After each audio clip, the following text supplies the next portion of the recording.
Bismillahirrahmanirrahim. Assalamualaikum warahmatullahi wabarakatuh. Ah, Alhamdulillah teman-teman kembali lagi. Waalaikumsalam warahmatullahi wabarakatuh. Oke, makasih Mbak Dania. Oke, teman-teman selamat datang kembali di segmen dibacain. Ini adalah pekan kedua kita yang dimana hari yang berbeda gitu ya. Biasanya Rabu malam, sekarang kita coba di Senin malam dan ini adalah pekan keduanya. Teman-teman, eh kita kembali lagi di segmen dibacain. Segmen dibacain adalah tempat kamu berbagi cerita dan cerita kamu akan dibacakan untuk menginspirasi banyak orang. Oke, di segmen ini teman-teman kita bakal ngebacain cerita yang teman-teman tulis, baik itu teman-teman yang nulisin ataupun teman-teman yang nggak nulis tapi pengen dengerin cerita teman-teman yang lain, di sini tempatnya. Jadi buat teman-teman mungkin yang belum sempat nulisin hari ini boleh ditulisin sekarang karena linknya terbuka kapanpun teman-teman mau cerita, gitu ya. Linknya di mana? Linknya bisa di bio-nya Hack Indonesia atau kalaupun teman-teman gabung di grupnya Hack Indonesia itu pasti ada link yang di-share oleh adminnya gitu. Oke, di situ ya. Oke, itu sebagai pembukanya teman-teman. Oke. Gimana gimana kabarnya teman-teman hari ini? Gimana puasanya? Mungkin ada yang puasa udah 13, ada yang 12 gitu ya. Tapi aku pengen tanya gimana puasanya hari ini gitu. Kerasa nggak deh? Karena udah memasuki pertengahan ya, hampir pertengahan puasa. Jadi puasa tuh mungkin agak berbeda gitu. Belum lancar. Hari Senin yang awalnya mager, jadi semangat nungguin karena dibacain. Wah, keren keren. Sepira buku gara-gara tinggal. Oke, hari Senin ya. Oh, baru 7 hari yung. Wah, ini telat banget ya. Oke, semoga kabar teman-teman dan puasa teman-teman baik dalam keadaan baik semua gitu ya. Kabar baik tapi dunia nggak baik. Mau World War 3 puasa lancar tapi ada yang sedikit kurang. Ya. Oke, oke teman-teman. Walaupun dalam keadaan puasa dan mungkin teman-teman baru selesai tarawih gitu ya, tapi kita masih bisa menyempatkan kumpul di sini gitu ya, kumpul di sini di Zoom, agendanya Hack Indonesia dibacain untuk sama-sama menyimak, mendengarkan sambil membaca cerita yang udah ada beberapa teman-teman kita yang nulisin di sini dan kita coba untuk simak, kita coba untuk tanggepin gitu ya sebisa kita. Dan aku harap sih teman-teman yang join bisa sambil nanggepin juga. Jadi bukan hanya aku ataupun teman aku nantinya yang menanggapin, tapi teman-teman yang join juga ikut menanggapin. Salpok sama temboknya. Ini pasti orang baru gitu ya. Oke, mungkin ada beberapa orang baru gitu ya. Perkenalkan teman-teman, aku Hyung Praka dan aku di sini sebagai orang yang selalu sering teman-teman lihat ketika teman-teman ikut agenda dibacain. Dan pada malam hari ini, teman-teman, aku nggak sendirian, aku bakal ajak temen aku karena di posternya ada temennya gitu ya. Dan seperti aku janjikan pekan lalu gitu ya, temen yang aku saat ini ajak gitu ya adalah temen yang baru. Temen yang buat orang-orang yang udah lama ikut hike, orang-orang yang udah lama ikut dibacain itu belum pernah kenal juga. Jadi ini adalah teman baru. Kita bakal dapat teman baru juga. Oke, dan aku bakal spill untuk cerita pada malam hari ini teman-teman. Yang masuk ada beberapa gitu ya. Dan aku udah siapin untuk ceritanya itu ada 5.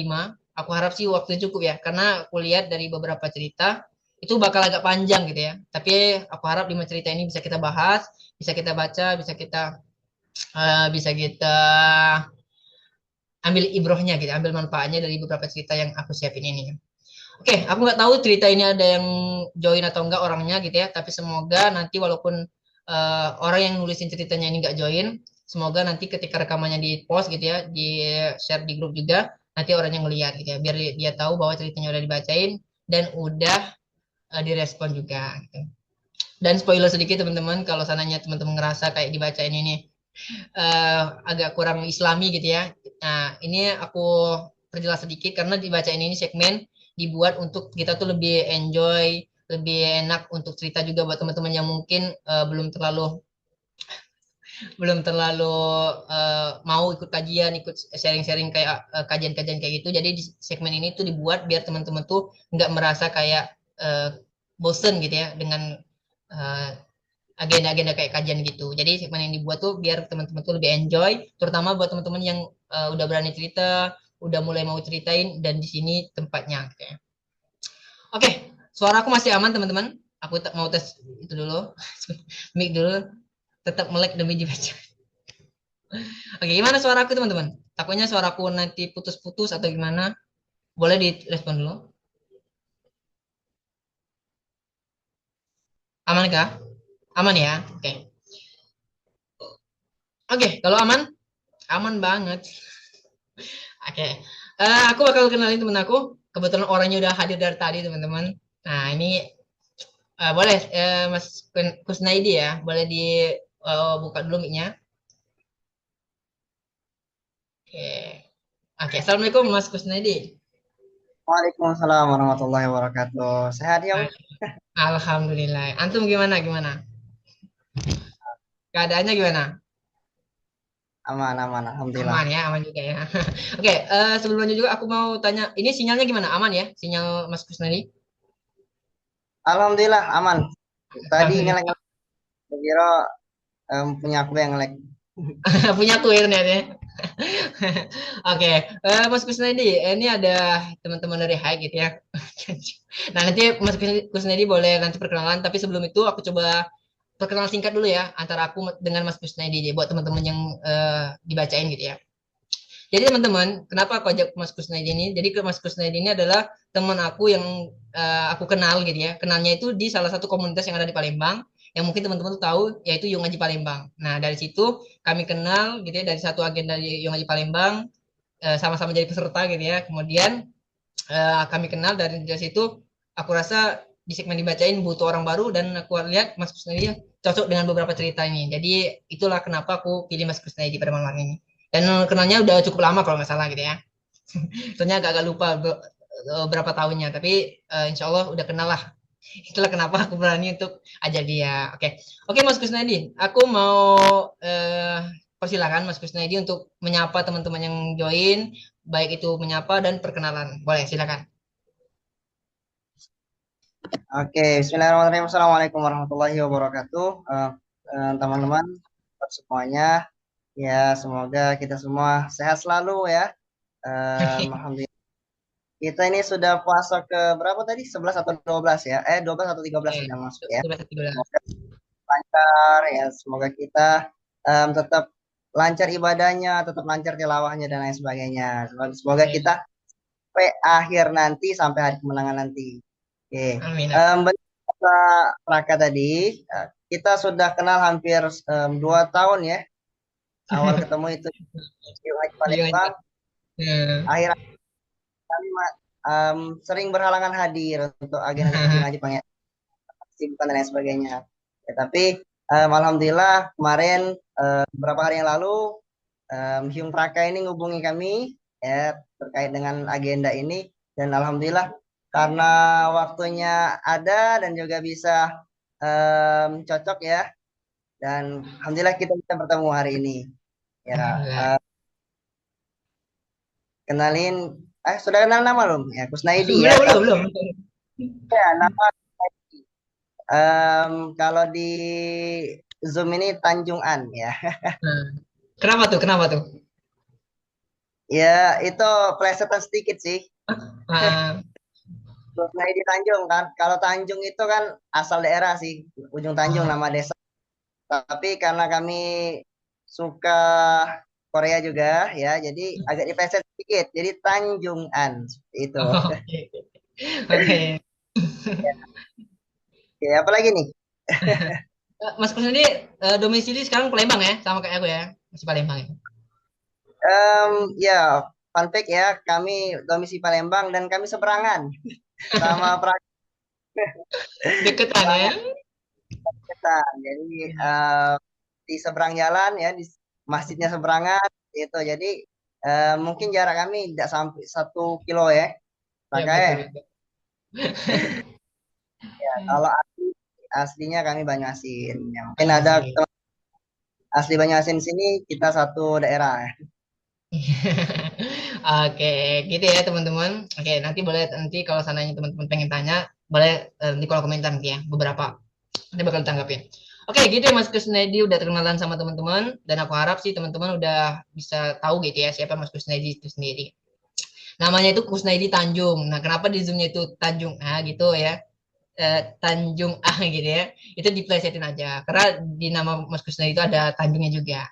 Dan Tanjung itu nama daerah kalau di Palembang. Oke, karena Mas Kusnya di Zoom ini tuh yang join itu bukan orang Palembang semua gitu. Jadi kenapa mereka nggak nge gitu ya dengan Tanju dengan apa itu mungkin itu yang menjadi pertanyaan. Jadi itu yang aku jelasin tadi. Oke, Mas Kusnya ini kita bakal ngebacain 5 cerita. Jadi rulesnya aku bakal ngebacain ceritanya.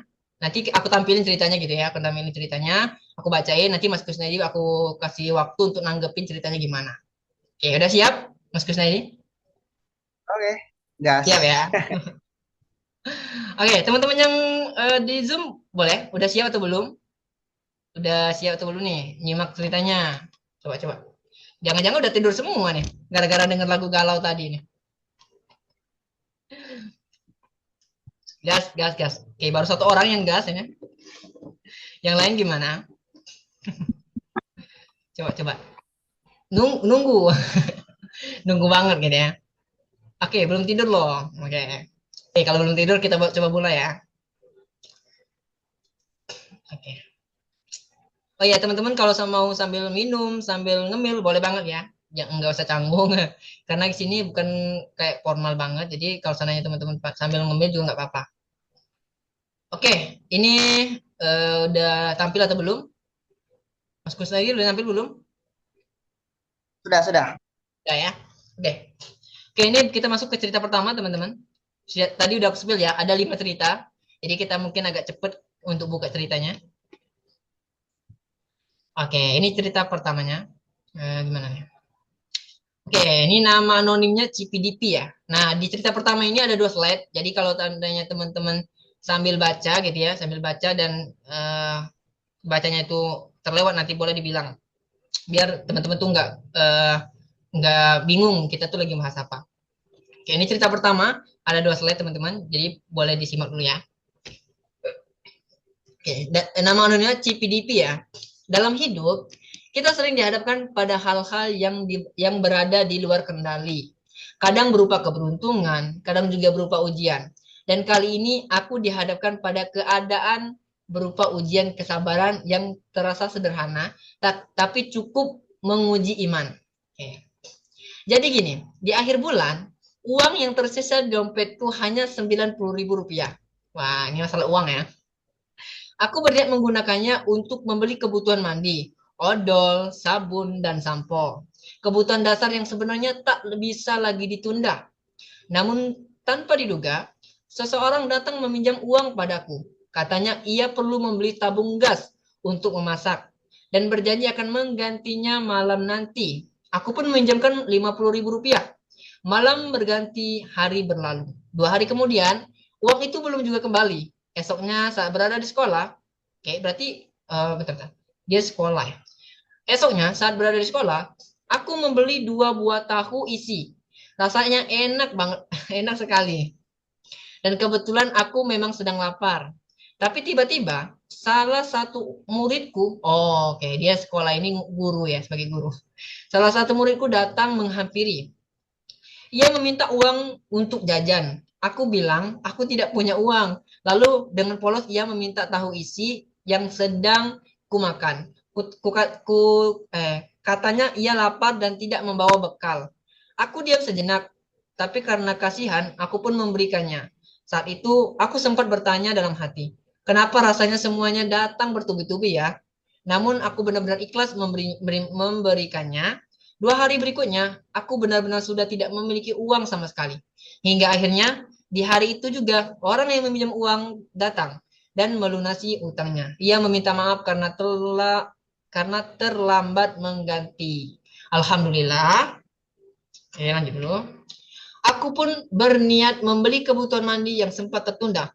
Namun setelah dihitung, uangku masih kurang 40.000 rupiah. Dalam hati aku berdoa, ya Allah, beri aku uang 50.000 aja, karena aku benar-benar membutuhkannya. Dan keesokan harinya, tanpa aku sangka, seseorang datang memberiku uang bukan 50.000, melainkan 300.000 rupiah. Masya Allah, banyak sekali jumlahnya. Plus ditraktir makan sama dia. Allahu Akbar. Allah tidak pernah lalai menghitung kebaikan sekecil apapun itu. Apa yang kita lepaskan dengan tulus tidak akan pernah benar-benar hilang. Ia hanya berpindah tangan lalu kembali dengan cara dan waktu yang telah Allah tentukan. Terkadang saat kita merasa kekurangan, Allah sedang mengajarkan kita untuk percaya. Dan ketika kita memilih memberi di tengah keterbatasan, Allah menunjukkan bahwa Dia Maha Kaya. Bahkan memberikan rezeki melebihi dari apa yang kita minta. Teruslah berbuat baik meski sedang sempit. Karena rezeki bukan soal seberapa banyak yang kita miliki, melainkan seberapa lapang hati kita saat sedang diuji. Oke, ini cerita pertama ya. Oke, CPDP ya. Oke. Terkait dengan uang gitu ya. Oke, mungkin ada teman-teman yang udah pernah ngalamin gitu ya. Lagi mendesak butuh uang, tiba-tiba ada aja kayak uangnya kepake, uangnya dipinjam teman gitu ya. Jadi padahal kebutuhan tadi mendesak, tapi karena kita tadi nggak bisa menghindari kebutuhan yang lain gitu ya, sehingga uang tadi terpakai dan kebutuhan yang seharusnya kita beli kayak Mbak Cipi ini gitu ya, kebutuhan pokok kayak alat-alat mandi gitu ya. Tapi Allah punya skenario lain gitu ya. Allah punya rencana lain dan pastinya rencana Allah itu yang terbaik untuk kita ya. Terutama untuk Mbak CPDP yang lagi nyeritain kisahnya di sini gitu ya. Oke, Mas Kusnadi dari cerita pertama nih, nama awalnya CPDP ya. Boleh dipanggil Mbak CPDP atau Kak CPDP bagi untuk penulisnya gitu ya. Menurut Mas Kusnadi gimana nih tanggapannya? Atau mungkin Mas Kusnadi pernah ngalamin atau gimana tuh? Boleh disampaikan.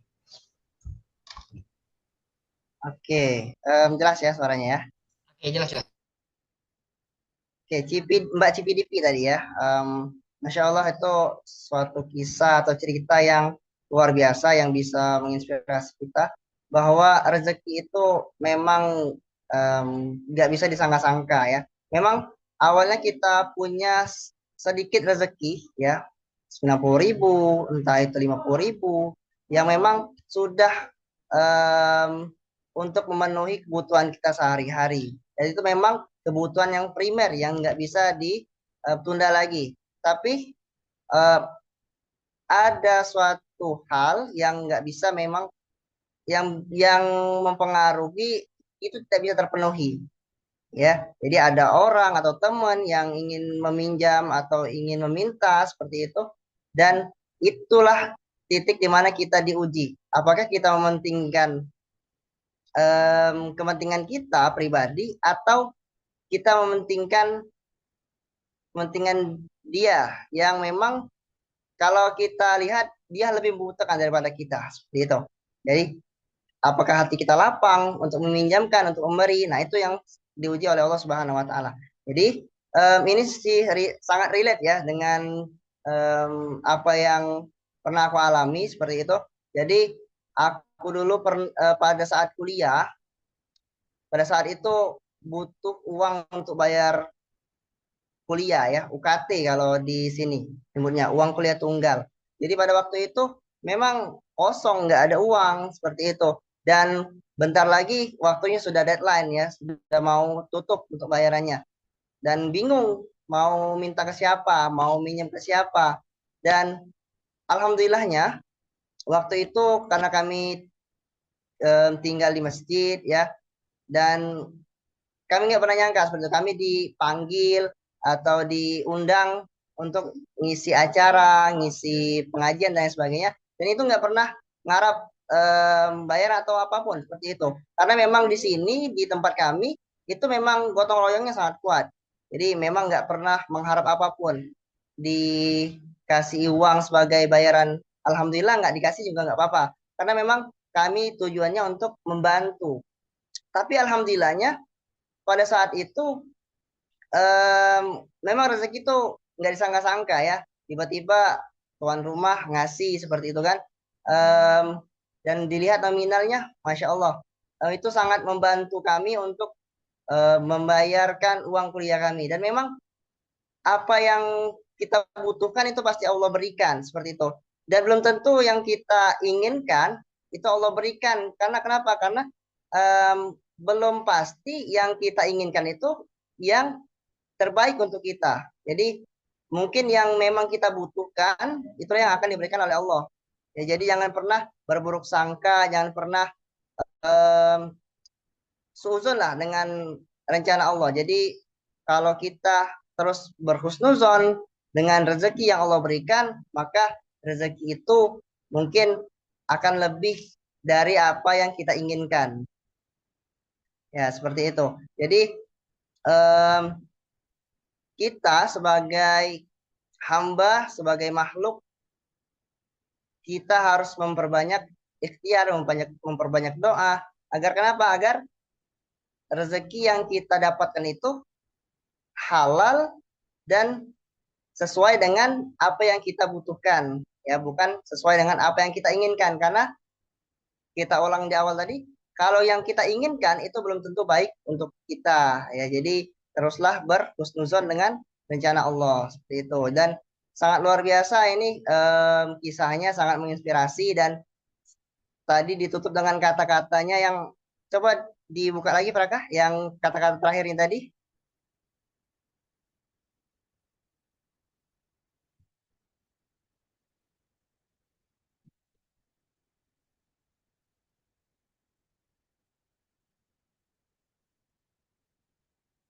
Iya. Nah, kata-katanya teruslah berbuat baik meski sedang sempit. Karena rezeki bukan soal seberapa banyak yang kita miliki, melainkan seberapa lapang hati saat sedang diuji. Ya, jadi Allah itu em, menguji kita dengan apa yang kita sayangi, dengan apa yang kita miliki. Jadi kalau kita ikhlas memberikan apa yang kita sayangi, yang kita miliki, maka Allah akan mengganti lebih banyak dari apa yang kita miliki sebelumnya. Ya, itu untuk um, reaksi atau komentar dari kami. Mungkin Ah, kalau ada yang relate, alhamdulillah. Kalau ada yang mau bercerita juga, nggak apa-apa. Mungkin ada yang sama kisahnya dan lain sebagainya. oke, oke, bawa teman-teman. Oke, wah. Berarti Mas Kusnadi juga pernah ngalamin kondisi yang hampir mirip dengan Mbak Cipidip ini ya. Kayak tadi ada kekurangan untuk biaya kuliah gitu ya. Nah, aku pun relate kalau seandainya kalau kita mau diambil kepada momen-momen yang pernah kita alamin gitu ya. Beberapa momen di mana aku lagi butuh sesuatu, aku nggak nyangka tuh bakal ada yang ngasih, bakal ada yang bantu gitu ya. Tiba-tiba ada aja gitu ya. Dan itu pastinya Allah yang membuat rencana kayak gitu. Sama yang kayak Mbak CPDP yang lagi bercerita ini, menurut aku sih momen-momen kecil kayak gini yang mungkin teman-teman yang join gitu ya, teman-teman yang mungkin eh, belum pernah mengalami hal-hal kayak gini mungkin nganggapnya kayak oh ternyata ini kebaikan Allah aja gitu, dan sekedar itu aja, kita nggak sampai ini ya, nggak sampai eh, mengingat-mengingat terus kebaikan Allah itu. Padahal sebenarnya itu tuh kebaikan Allah yang harus senantiasa kita ingat. Jadi dan itu yang menjadikan kita tuh lebih mudah untuk bersyukur dari situ ya. Oke, sebelumnya gimana suaraku tabrakan sama ini enggak? Soalnya ini ada tadarusan tempat aku. Suaraku gimana? Masih aman ya? Aman ya? Oke. Eh, aku pengen bilang terkait dengan cerita pertama ini bahwa rezeki seperti yang disampaikan Mas Kusnaidi tadi gitu ya, rezeki dan skenario Allah terkait dengan apa yang kita eh, apa yang kita miliki, apa yang kita inginkan, apa yang kita perlukan itu tuh Allah sudah atur semua, dan tugas kita hanya berusaha gitu ya. Tugas kita berusaha yang terbaik, berhusnuzon sama Allah, dan Allah bakal berikan yang terbaik untuk kita. Walaupun mungkin gitu ya, mungkin kelihatannya kayak tadi di cerita pertama ini Mbak CPDP bilang bahwa dia lagi butuh uang 90.000 itu untuk kebutuhan pokoknya gitu ya, untuk kebutuhan mandi, kayak sabun, sampo gitu ya, kebutuhannya gitu ya.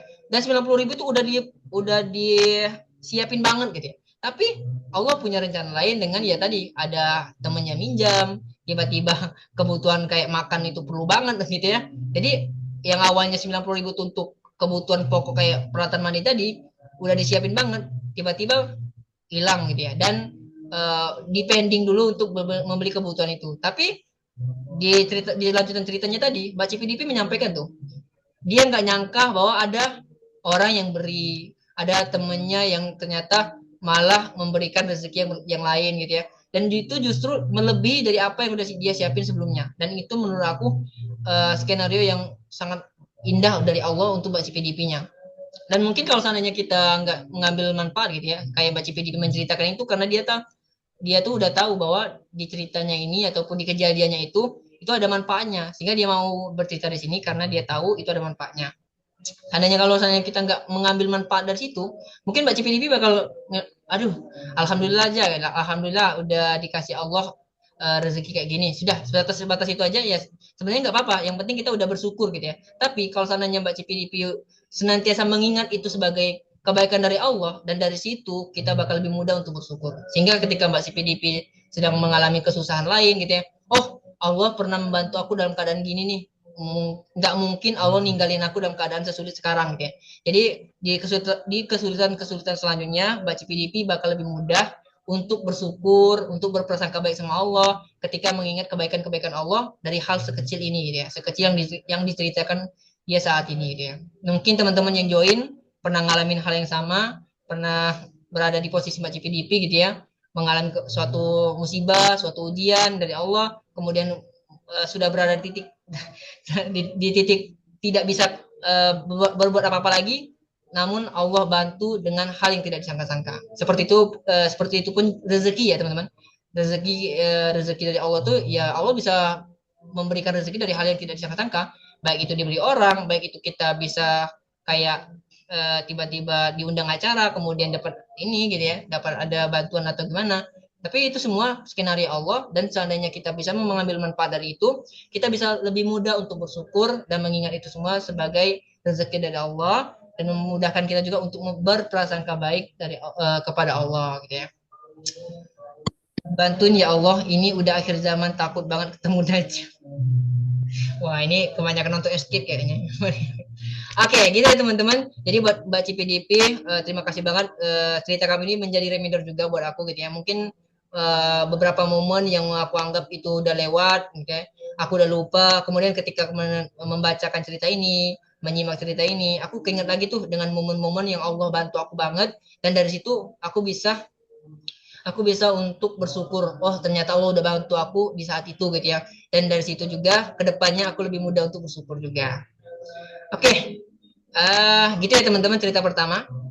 Mas Kusnaidi ada tambahan? Atau udah cukup? Cukup kayaknya cukup. Cukup ya, oke. Oke teman-teman, itu cerita pertama. Dan aku harap kalau seandainya Mbak Cipi nonton gitu ya, terima kasih untuk ceritanya gitu ya. Mati rasa. Ini kenapa di kolom komentar bahas yang beda ya. Oke, kalau seandainya teman-teman yang join ada tanggapan lain, boleh untuk ditulisin ya. Tapi pasti ada pergol. Oke, kita lanjut lagi teman-teman. Karena tadi aku bilang ada 5 cerita, jadi kita harus agak cepet gitu ya. Mudah-mudahan lanjut ya, kita lanjut lagi ya. Bismillah. Oke. Udah muncul teman-teman atau belum di tampilan teman-teman? Mas Kusnaidi udah muncul atau belum? Udah ya?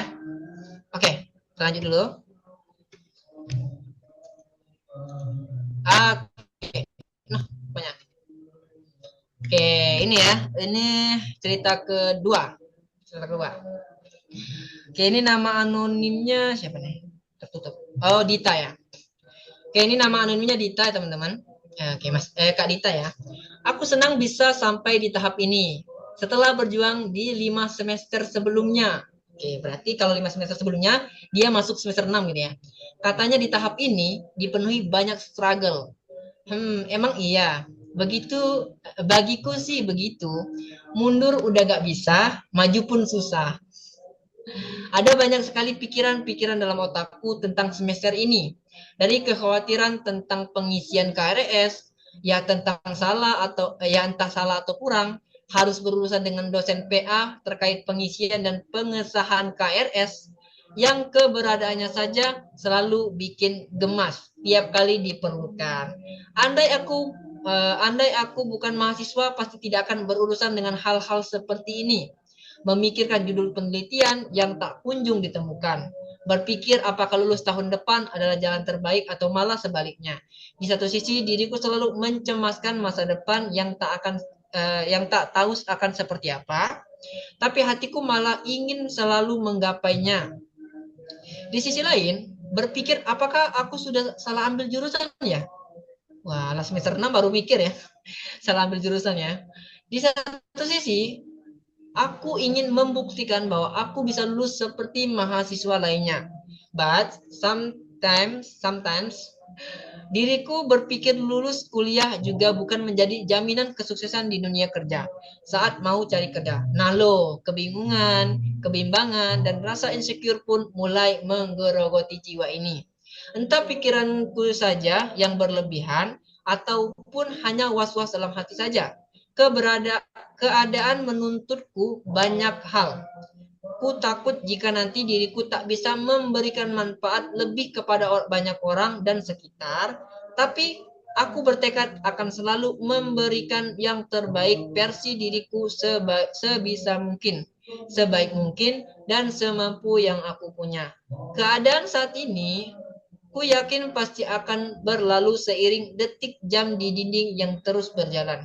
Motivasi datang silih berganti, tapi rasanya berat untuk dijalani. Orang bilang semua ini hanya perihal waktu. Semua pasti semua akan tertutup ya. Indah pada waktunya. Emang benar sih, memang begitu. Fighting ya diri, sampai bertemu lagi di bab kisah selanjutnya. Oke, Kak Dita ada yang lagi struggle dengan semester 6-nya gitu ya. Wah, siapa yang masih kuliah nih? Wah, ini anak-anak perkuliahan relate nih kayaknya. Lagi-lagi tentang perkuliahan di pertengahan jalan ngerasain salah jurus. Iya ya. Tadi kan dia bilang dia itu masuk semester 6 tuh.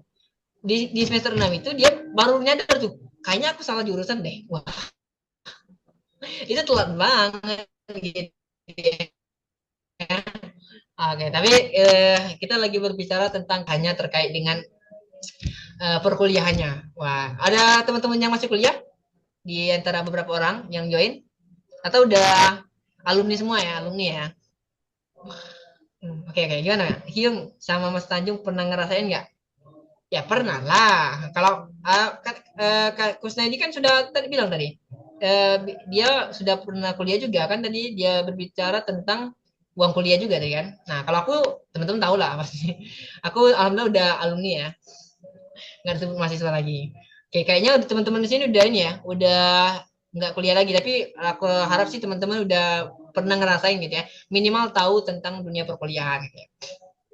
Oke, di cerita kedua ini, si Kak Ditanya atau Mbak Ditanya itu lagi bercerita tuh tentang keresahannya, ketakutannya di semester 6 teman-teman. Buat teman-teman yang mungkin nggak tahu ya gimana mengerikan cerita-cerita orang-orang gitu ya, terkait dengan semester 6 itu kayak di semester 6 ini kamu harus siap ini deh, harus siap judul, harus siap temu dosen gitu ya, harus siap ini gitu ya. Wah, itu wah di semester 6 tuh ketakutan-ketakutan dengan omongan-omongan tuh kuat banget gitu ya. Dan di itu aku rasa Kak Dita tuh ngerasa banget itu kerasa di diri dia gitu sehingga dia mau bercerita di sini gitu ya.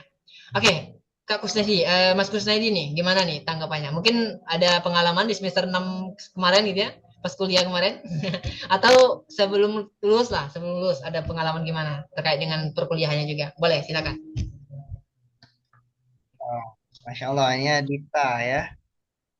Jadi sudah nyelesain 5 semester, masuk 6, baru sadar kalau merasa salah jurusan. Tapi nggak apa-apa. Ya, memang kalau sudah di akhir-akhir itu memang ada ada aja ya ujiannya ya. Jadi em, penelitian, terus apa KKN ya, apalagi dosen dan lain sebagainya itu jadi memang jadi tantangan ya, tantangan untuk kita untuk menyelesaikan pendidikan kita ya, entah itu S1, S2 itu pasti ada tantangannya. Jadi tinggal kita nih cara mengatur atau manajemen em, diri kita untuk menghadapi itu semua. Ya, jadi kami juga pernah merasakan ya, karena sudah alumni, sudah merasakan sudah selesai S1 ya, jadi alhamdulillah ya ini jujur aja cerita aja ya, jadi sharing aja.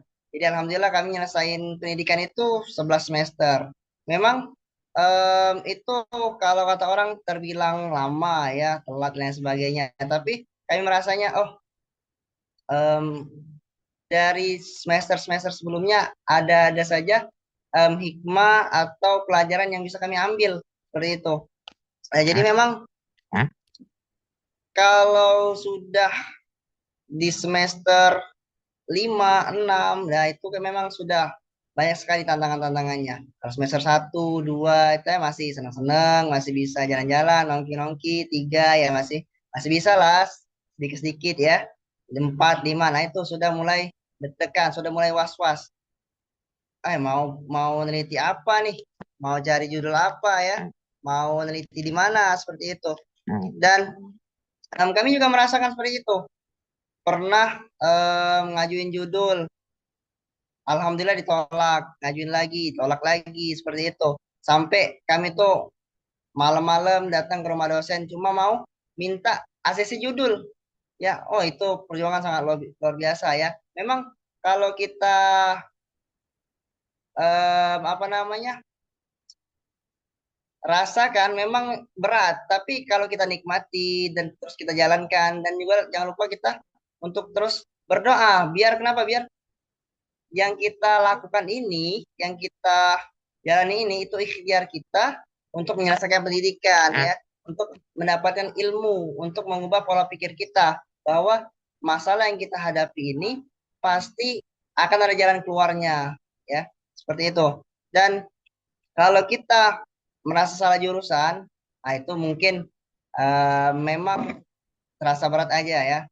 Memang kalau di akhir-akhir itu sudah pikiran sudah banyak, entah itu mikirin, entah itu ada yang sambil kerja, ada yang bantuin orang tua, seperti itu. Memang itu tantangan-tantangannya.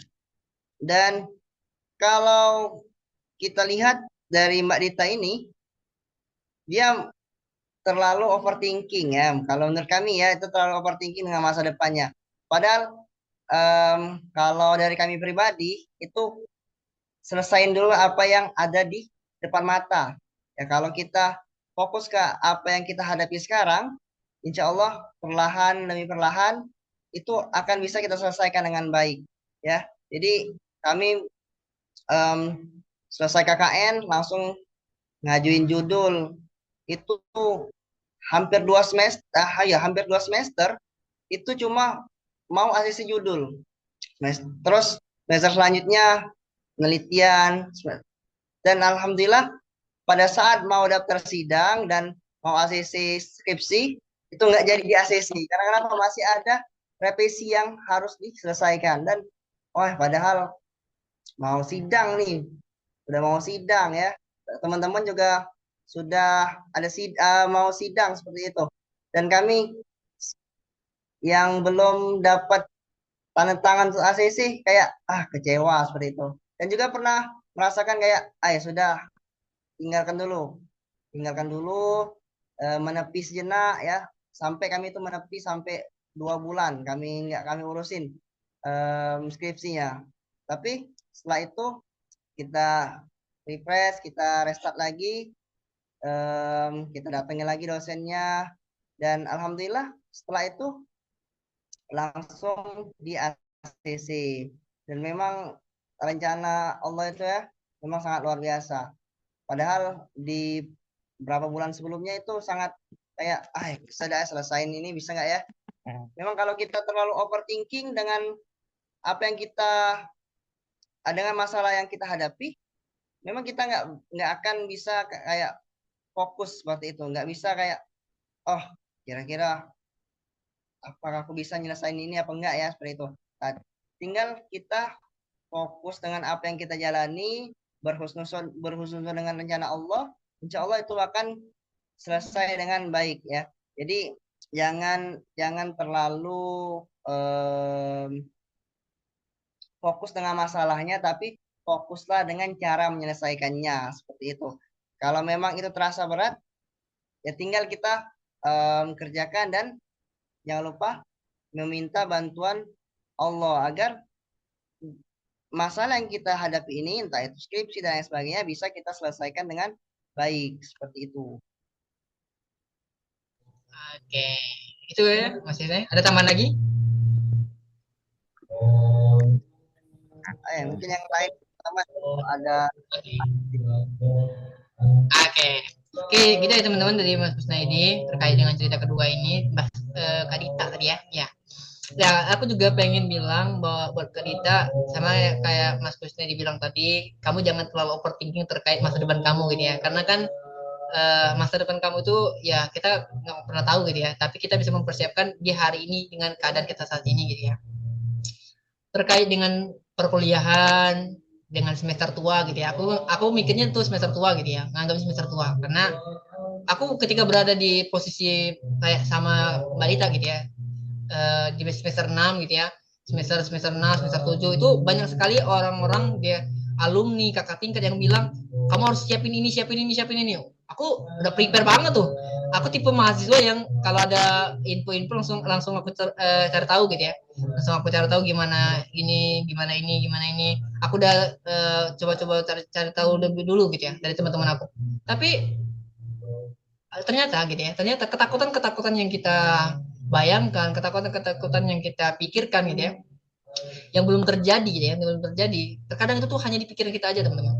Terkadang itu hanya di pikiran kita aja yang ngebuat kita itu malah stuck gitu ya, malah stuck, malah nggak bisa berpikir ke depannya harus selanjutnya kita harus gimana gitu ya. Yang ngebuat kita itu malah kebingungan. Sama kayak Mbak Dita nih. Dia dia dia ngerasa kayaknya semester ini bakal berat banget deh. Kayaknya harus ini, harus penelitian, harus KKN, harus ini ya, harus nemuin dosen lah. Ya memang itu bakal dijalanin, tapi sebenarnya kalau seandainya Mbak Ditanya mau menjalani itu dengan aman, dengan nyaman gitu ya, ya kita tahu tuh bakal berurusan dengan dosen gitu. Kita bakal lebih mempersiapkan, oh dosen ini gimana nih orangnya. Dosen ini tipe orangnya yang kalau ketemu tuh harus di kantor gitu ya. Jadi aku harus lebih prepare tuh. Nah itu boleh tuh Mbak Dita preparekan di situ, persiapkan di situ gitu ya. Terkait dengan KKN, terkait dengan judul itu Mbak Dita selagi ada waktu gitu ya, harus mempersiapkan. Walaupun mungkin belum diminta, Mbak Dita boleh tuh langsung cari-cari aja gitu ya. Ya itu sebenarnya pikiran-pikiran aja, pikiran-pikiran kita aja yang ngebuat kita tuh kayaknya bakal susah banget nih ke depannya. Ini bakal selesai nggak ya? Nah, itu yang membuat kita tuh terkadang nggak bisa berkembang, nggak bisa nemuin solusi yang sebenarnya solusinya itu ya kita cukup jalanin, cukup ikutin arahnya gitu ya, ikutin arahnya sehingga dari situ Allah tuh bakal bantu kita banget. Allah tuh nggak bakal ninggalin kita selama kita tetap uh, libatkan Allah gitu ya. Tetap libatkan Allah dalam segala hal yang kita ingin lakukan. Utamanya dalam dunia perkuliahan gitu ya, dalam dunia pendidikan. Kita lagi belajar nih, belajar dalam rangka menuntut ilmu, pengen ilmu yang kita dapatkan itu diridhoi Allah ya. Kita libatkan Allah dalam segi pengen nyari judul, berdoa, minta sama Allah, kemudian kita usahakan gitu ya, cari-cari judul, cari di perpus, cari di internet. Pokoknya usaha kita itu, tapi tetap dengan melibatkan Allah dengan berdoa, minta sama Allah untuk dimudahkan gitu ya. Dan dari situ insya Allah Allah bakal bantu kita banget. Utamanya buat Kadita gitu ya yang masih menjalani semester 6-nya gitu ya. Tetap semangat. Aku tahu pikiran kamu udah kemana-mana gitu ya terkait dengan semester 6. Kemudian kamu udah kepikiran terkait dengan lulusnya mau gimana. Kalau terkait dengan kamu kepikiran tentang lulusnya gimana, itu jadi kepikiran aku juga saat ini gitu ya. Karena aku saat ini udah bisa untuk cari kerja, udah bisa untuk bebas gitu ya. Karena aku tinggal nunggu wisuda aja.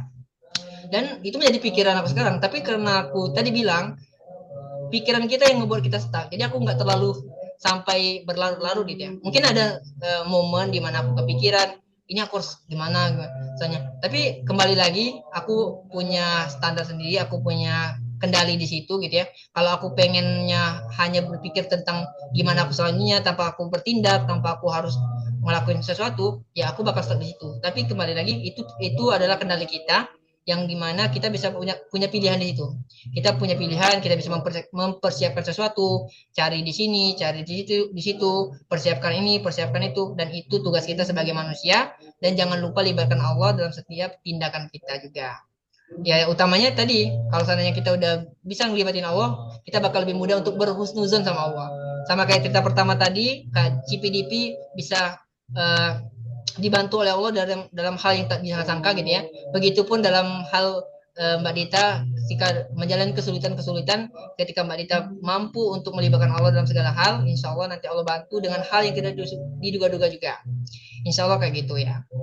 Oke, gitu ya Kak Dita, semangat untuk perkuliahannya gitu ya. Semester 6, dua semester lagi, Kak Dita bakal ngejalanin semester paling panjang gitu ya. Tapi aku rasa sih semoga Mbak Kak Dita bisa menyelesaikan perkuliahannya tepat waktu gitu ya. Karena kebetulan aku juga salah satu orang yang agak telat gitu ya. Telat, walaupun satu semester aku ngitungnya telat banget gitu.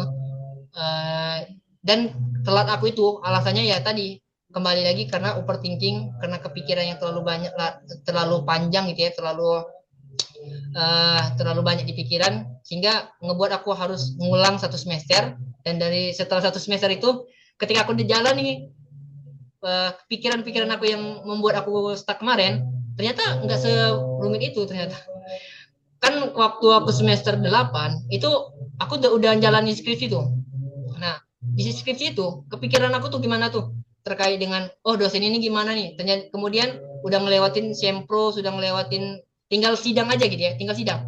Di sidangnya ternyata perjalanan aku stuck di situ karena kepikiran aku belum nyiapin ini, belum nyiapin ini. Padahal seandainya aku mau nyiapin itu di walaupun harinya udah mepet gitu ya. Sebenarnya aku mau menyiapin itu saat itu juga, sebenarnya bisa juga aku lulus langsung gitu waktu itu. Cuman karena pikiran aku tadi udah di luar gitu ya, udah panjang ini takutnya nanti nggak lulus di dalam ruangan. Lebih malu lagi kalau dia nggak lulus di dalam ruangan, lebih baik aku mundur aja gitu, sehingga semester itu aku lepas aja gitu, sehingga aku harus ngulang di semester berikutnya.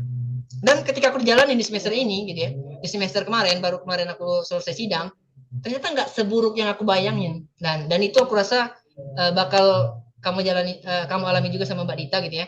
Kamu tetap jalanin semester ini tetap dengan dengan persiapan yang harus kamu persiapkan gitu ya. Kayak penelitian harus apa yang disiapin, ketemu dosen apa yang harus disiapin. Kamu tetap berjuang dengan aktivitas itu.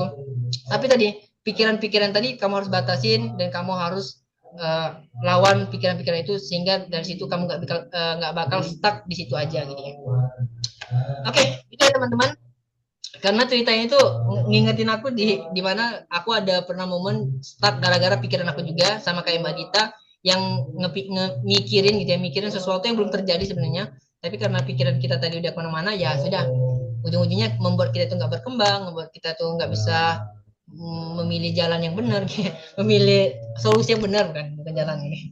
Oke, itu ya teman-teman. Kalau seandainya teman-teman ada tanggapan boleh nih. Aku baca di kolom komentar kayaknya udah banyak ya.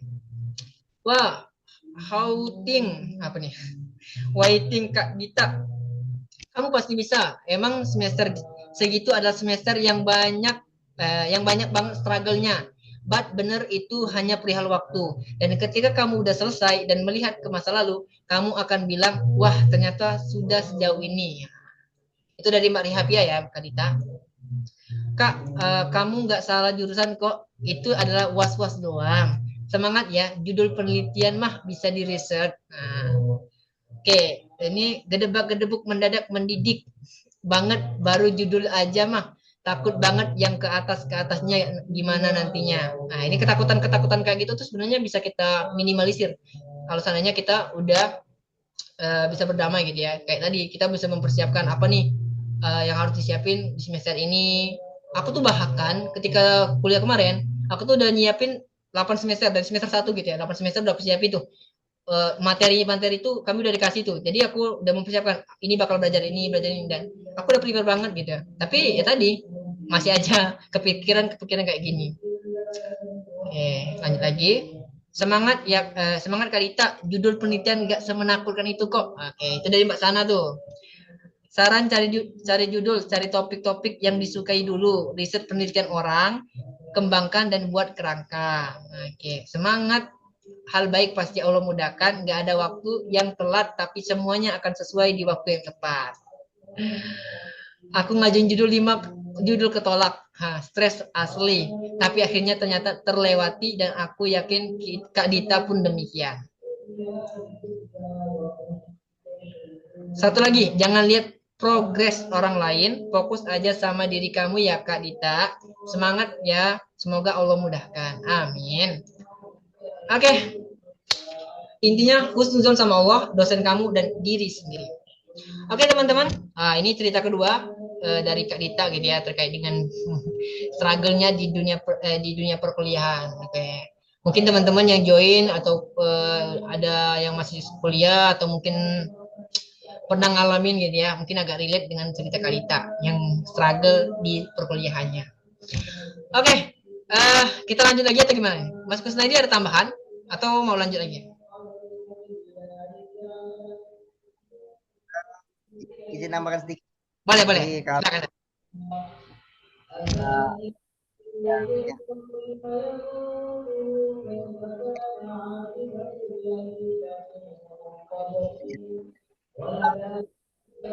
kayak apa namanya? Kayak dosen kok Eh, kok mohon dong, Mbak. dosen Jadi ini harus kok suaranya kecil ya? Suaranya kecil.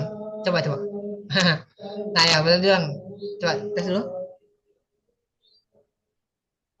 masa kecil. Ini lumayan. Coba, coba. Kayaknya perlu deket deh. Jadi kalau kita kayak ada susah nemuin dosen atau dosennya em, ketemu jadwalnya misalnya kita di hari ini tapi dosennya nggak ada kayak itu kan.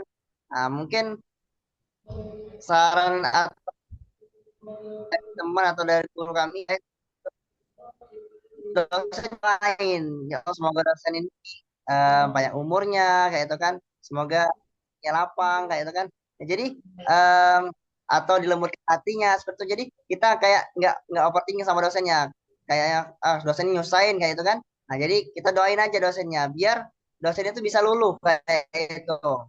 Dan juga untuk penelitian, untuk judul penelitian atau tugas akhir, skripsi dan lain sebagainya, itu kita juga bisa memanfaatkan teknologi sekarang ya. Sekarang kan ada AI dan lain sebagainya.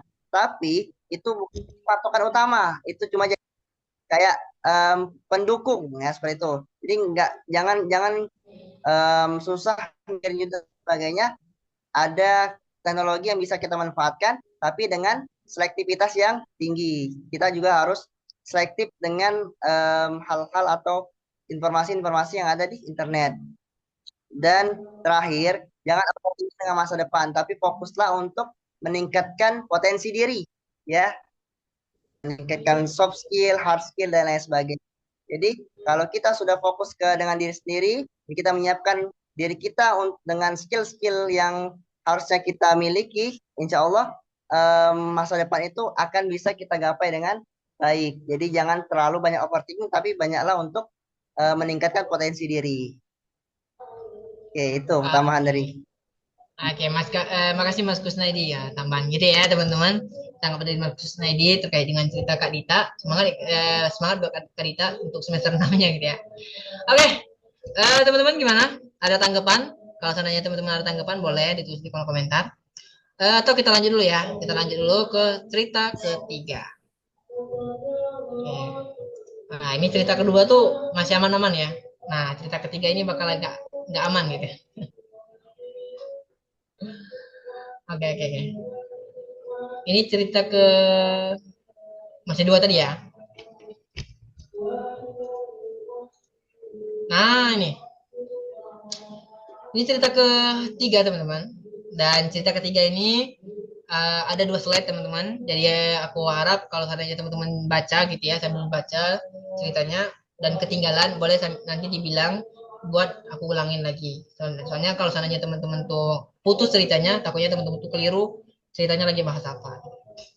Oke, ini cerita ketiga. Nah, nama anunya nggak tahu ya. Dia cuman bunga dan love. Itu pun icon atau stiker ya. Nah, jadi aku nggak tahu nih, aku sebenarnya penulis aja gitu ya. Cerita yang sebenarnya nggak sanggup untuk diceritain. Nah, kan dia bilang aja ini nggak sanggup diceritain gitu ya. Patah hati yang nggak akan pernah bisa sembuh dengan apapun, yaitu ditinggalkan ibu selamanya. Wah, rasanya jiwa ini sudah ikut terkubur saat beliau dikembalikan lagi pada sang pemilik. Dimakamkan ia di rumah barunya. hancur yang gak karuan saat itu. Cuma masih tidak percaya atau denial saat itu. Entah karena susah untuk diungkapkan atau karena belum menyadari bahwa aku tidak akan pernah lagi bertemu selamanya dengan ibu. Walau banyak setelah itu, orang-orang yang tahu akan cerita beliau yang sakit saat itu sampai ia wafat. Orang-orang tahu akan melakukan orang-orang tahu akan diriku yang sekarang tidak ada menemani lagi kemana-mana. Kalau tidak diri sendiri yang mencoba melakukannya sendiri, siapa lagi? Tapi keluargaku masih ada kok. Ayah, kakak perempuan, dan kedua kakak laki-laki saya. Tapi mereka punya kegiatan masing-masing. Yang gak mungkin aku ganggu mereka jika aku tidak terlalu urgent butuh bantuan mereka. Hari berlalu, aku menjalani kehidupan itu sendiri dengan sedih. Alhamdulillah. Bahagia, sedih lagi. Ternyata sudah hampir masuk tahun ketiga setelah kepergian ibuku. Aku bisa apapun itu.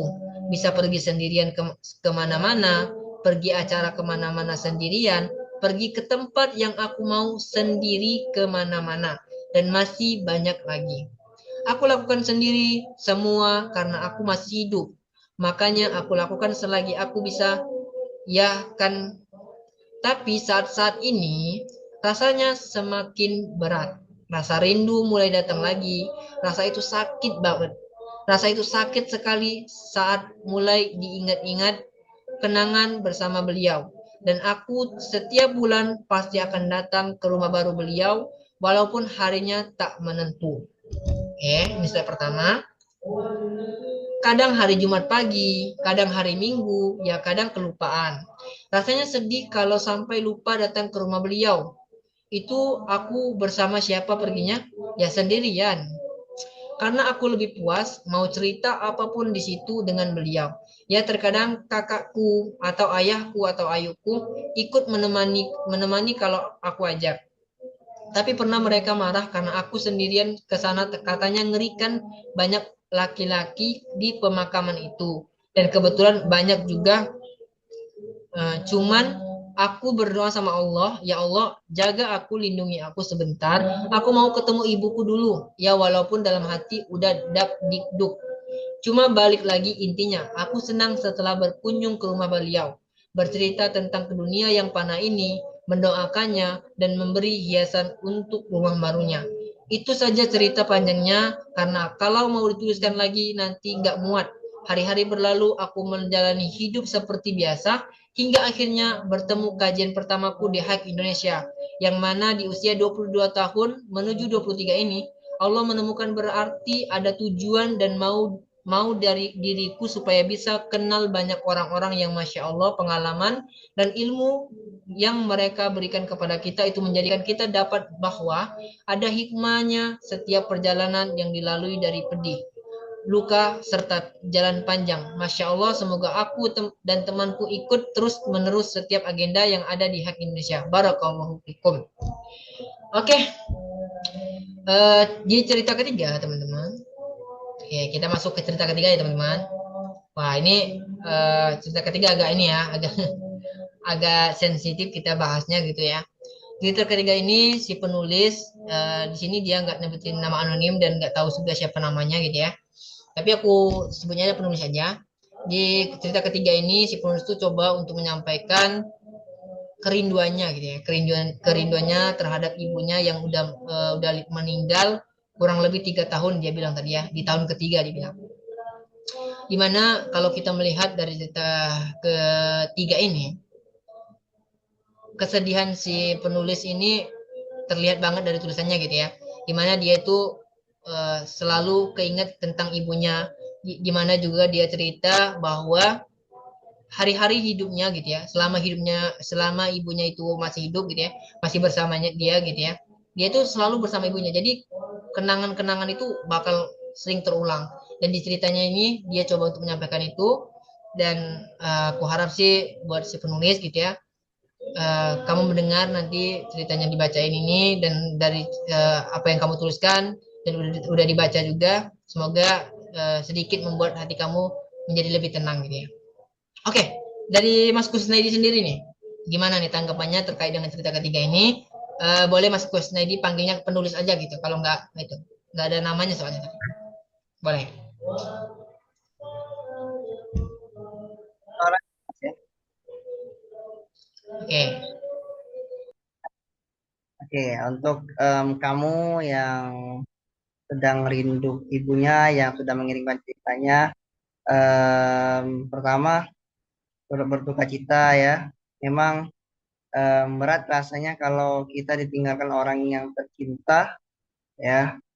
Berat rasanya seperti kayak teriris-iris seperti itu. Memang em, itu nggak bisa kita ungkapkan dengan kata-kata, ya.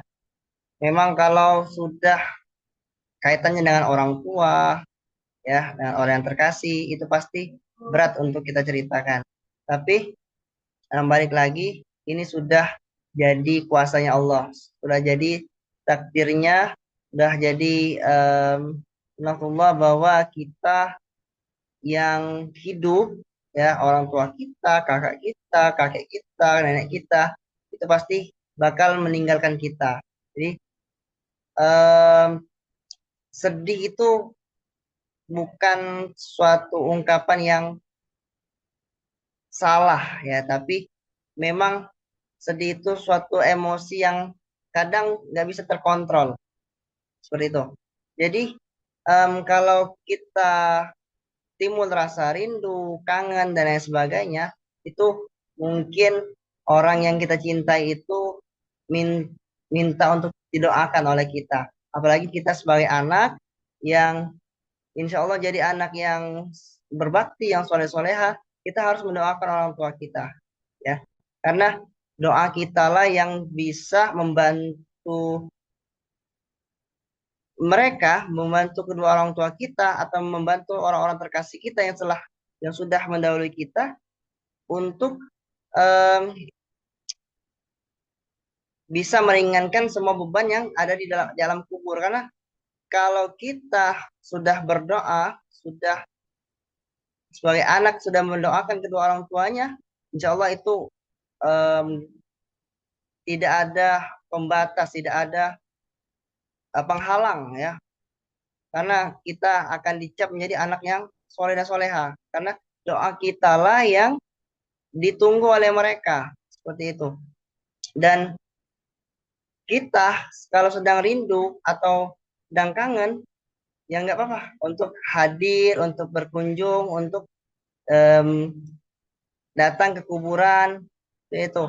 Dan kekhawatiran orang-orang terkasih kita yang masih hidup itu memang harus kita em, apa ya, harus kita tanggapi dengan positif. Mungkin karena memang khawatir ya, karena khawatir dengan diri kita yang walaupun kita sudah dewasa, sudah bisa jalan sendiri, sudah mandiri dan lain sebagainya, tapi orang-orang terkasih kita tuh pasti khawatir karena kita nggak akan pernah tahu apa yang akan terjadi dengan diri kita. Orang-orang di sekitar kita pasti punya kekhawatiran yang sangat luar biasa, dan kita harus tanggapi itu dengan hal positif. Oh, berarti mereka masih sayang dengan kita, masih ingin melindungi kita, seperti itu. Dan untuk yang rindu dengan orang tua kita yang sudah mendahului kita, itu berdoa semoga mereka bisa mampir di mimpi-mimpi kita, ya, agar rindu kita bisa tersalurkan melalui mimpi. Nggak apa-apa kalau kita berdoa agar bisa bertemu melalui mimpi, itu nggak salah kok. Yang salah itu kalau kita nggak mendoakan mereka. Itu. Oke, Wangi. Iya, terima kasih Mas Kusnaidi tanggapannya. Wah, benar banget tuh terkait dengan rindu pada orang yang nggak bisa kita ketemu lagi di dunia gitu ya. Dalam hal ini orang yang udah meninggal, ya tugas kita sebagai anak, sebagai orang yang masih berada di dunia, kita salah satu caranya gitu ya, salah satu caranya ya berdoa untuk mereka yang udah mendahului kita gitu ya. Jadi buat si penulis juga aku sih sebenarnya eh, aku masih alhamdulillah masih orang tua masih ada gitu ya. Orang tua masih ada. Tapi terkait dengan kehilangan orang yang aku sayang, orang yang aku sangat ingin selalu sama dia gitu ya. Itu kakek nenek aku tuh dulu waktu awal-awal dia meninggal tuh kerasa banget gitu ya, kerasa banget berdukanya kerasa banget gitu. 1 tahun 2 tahun itu masih kerasa tuh, 3 tahun masih betah. Saat ini pun kalau keinget mereka itu sering banget ngerasa sedih gitu, masih masih ngerasa sedih. Ini si penulis gitu ya bilang dia kehilangan sosok ibunya gitu ya, sosok yang selalu menemaninya gitu ya, sosok yang selalu bersama dia gitu ya. Ya aku nggak tahu kedekatan itu seperti apa, yang pasti dari ceritanya ini aku ngelihatnya bahwa si penulis ini tuh sangat dekat dengan ibunya dari semua kegiatan dia bilang di tulisannya gitu ya, sehingga ketika ibunya pergi, ibunya udah nggak bisa ketemu lagi, dia ngerasa terpukul banget, ngerasa sangat sedih banget gitu ya. Dan seperti yang dibilang Mas Kusnaidi, ya sedih itu sebenarnya nggak apa-apa. Sedih itu adalah fitrah kita sebagai manusia yang lemah, yang punya rasa sedih, punya rasa capek gitu ya dengan keadaan gitu ya. Ya nggak apa-apa. Tapi ketika kita menyadari bahwa diri kita itu sudah sedang berada di kondisi sedih, sedang berada di posisi lemah gitu ya, kita jangan sampai berlarut-larut di situ. Mungkin gitu ya, mungkin di awal-awal ketika kepergian sang ibu gitu ya, si penulis bakal sangat terpukul, nggak mau dulu berbaur gitu ya, sangat terpukul.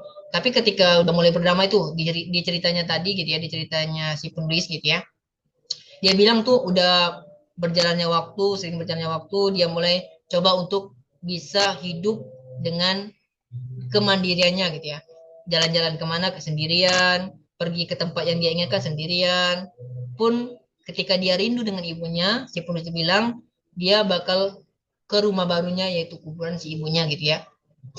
Dan ya sebagai anak yang harusnya berbakti kepada orang tua gitu ya. Sebagai anak yang berbakti yang akan berbakti pada orang tua, tugas kita sebagai anak itu mendoakan orang tua. Apalagi di sini ibunya itu udah nggak ada lagi di dunia, ya cara berbakti yang paling utama berdoa. Berdoa, kemudian tadi si penulis bilang juga sebenarnya keluarganya itu masih lengkap gitu ya, kecuali ibunya. Ayahnya, kakaknya, cuman kakaknya atau ayahnya itu punya kesibukan yang lain sehingga ngebuat dia itu kayak sendirian banget. Nah, kalau menurut aku buat si penulis gitu ya, biar nggak terlalu berlarut dengan kesedihannya gitu ya, dengan kehilangan ibunya, dengan kerinduan sama ibunya, boleh untuk mungkin gitu ya, kalau dari aku boleh untuk coba perlahan gitu ya, perlahan aja ya, perlahan untuk akrab sama ayah, sama kakak, sama Ayu tadi ya, sama keluarga yang lain lah, sama saudara-saudara yang lain, sehingga dari situ kehidupan yang kamu bilang kayak ngebosanin, kayak eh, gimana ya kalau aku bilangnya, kamu tuh ngerasa kayak sendirian terus hidupnya gitu ya. Padahal sebenarnya lingkungan kamu itu sangat ramai. Tapi karena kamu tadi kayak ngerasa karena ditinggalkan ibu tadi adalah kehilangan yang sangat sakit gitu ya. Jadi kamu ngerasa diri kamu tuh hanya bisa sendirian aja gitu ya. Padahal sebenarnya lingkungan kamu itu sangat luas dan dari situ sebenarnya kamu tuh bisa menemukan kebahagiaan yang lain gitu ya. Walaupun mungkin sedihnya bakal muncul beberapa kali, tapi kalau seandainya kamu udah mulai kebuka tuh sama keluarga kamu, lebih dekat sama ayah kamu, lebih meluangkan waktu sama saudara-saudara kamu, dan dari situ kamu tuh bakal nemuin kebahagiaan yang bisa membuat kamu tuh minimal nggak terlalu berlarut-larut dalam kesedihan duka cita ini ya. Dari aku sih gitu ya. Semoga si penulis gitu ya, semoga si penulis aku tahu kesedihan itu nggak bakal hilang secepat itu gitu ya. Dan aku lihat di tulisannya juga itu si penulis tuh udah mulai sedikit berdamai gitu ya dengan ketika dia rindu dia cukup untuk datang ke tempat pemakaman si ibunya kemudian mendoakan gitu ya. Nah itu si penulis itu udah mulai berdamai. Tapi kembali lagi ketika rindu itu muncul, jangan sampai berlarut-larut di situ gitu ya. Kamu masih ada kesempatan dengan kebahagiaan kamu di dunia gitu ya. Jadi eh, aku harap sih kamu nggak sampai berlarut-larut dan kesedihan tentang kehilangan ibu ini. Utamanya kamu masih ada kakak kamu, ayu kamu tadi gitu ya, ayah kamu pun gitu ya.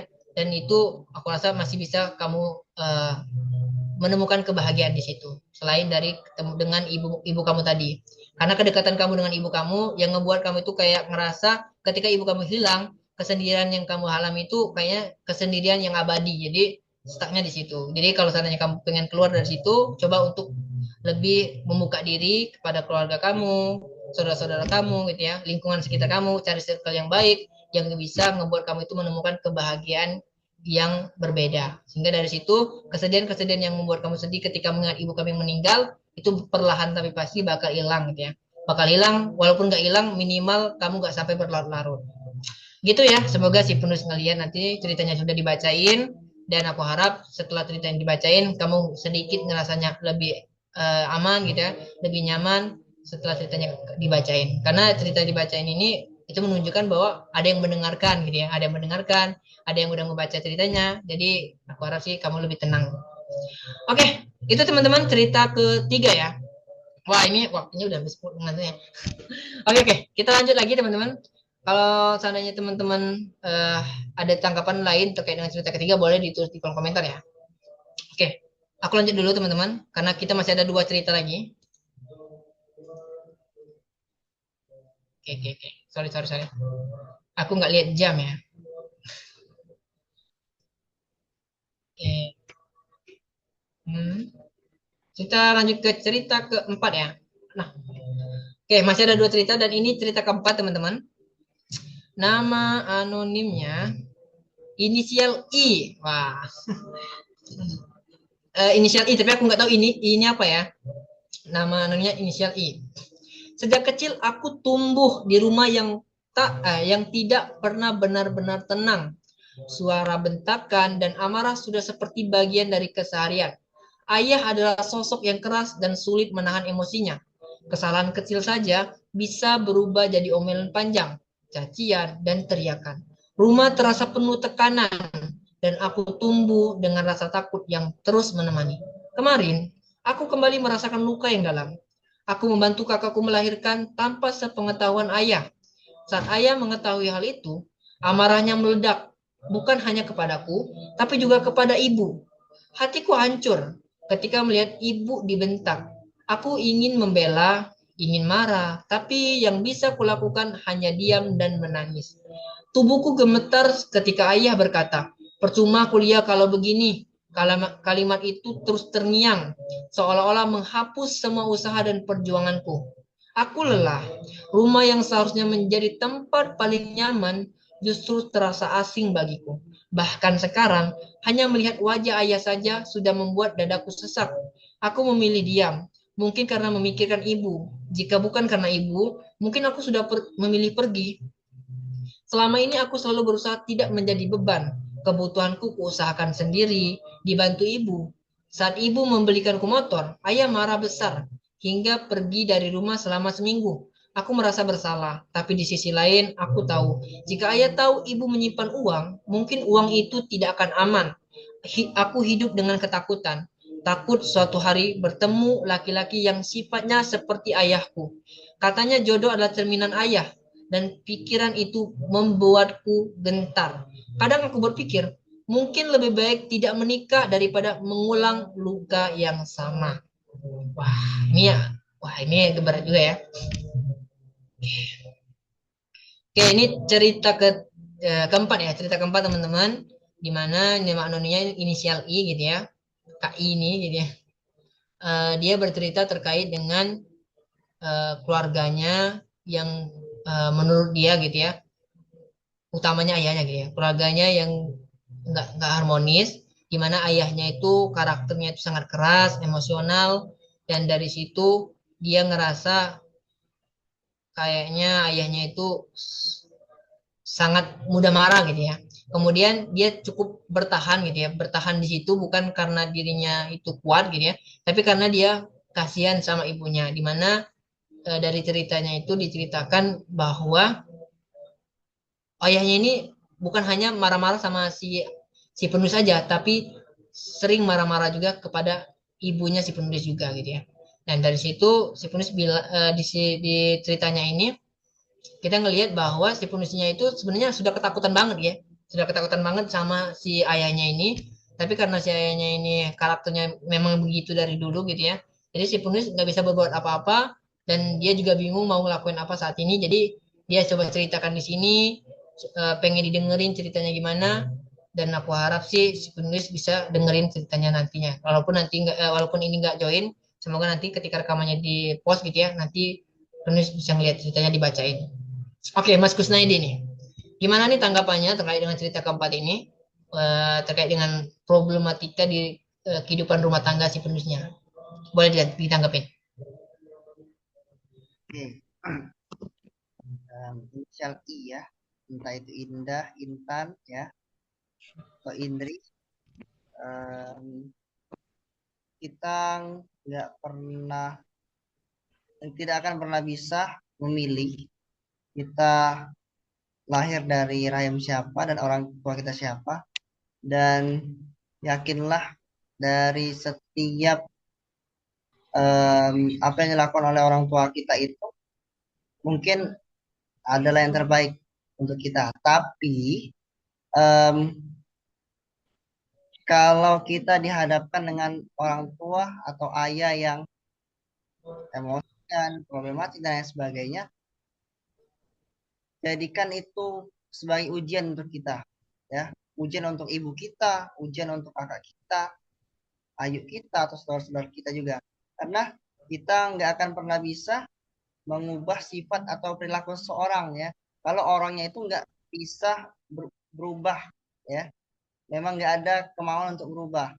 Jadi kalau memang karakternya memang sudah keras ya, kayak gitulah, emosian ya, suka marah-marah dan di luar batas, mungkin di luar batas ya, seperti itu, melewati batas dan sebagainya. Nah, jadi yakini kalau itu adalah sebuah ujian atau tantangan untuk kita, agar kedepannya kalau kita menjadi orang tua jangan sampai seperti itu ya, jangan sampai seperti jangan sampai mempunyai sifat yang mungkin buruk lah untuk kita ajarkan, untuk kita didikkan kepada anak kita nanti. Dan jangan pernah berpikir kita akan melakukan hal yang serupa seperti itu. Jadi misal kalau dari cerita inisial ini, aku merasa bersalah kayak itu, apa namanya tadi ya,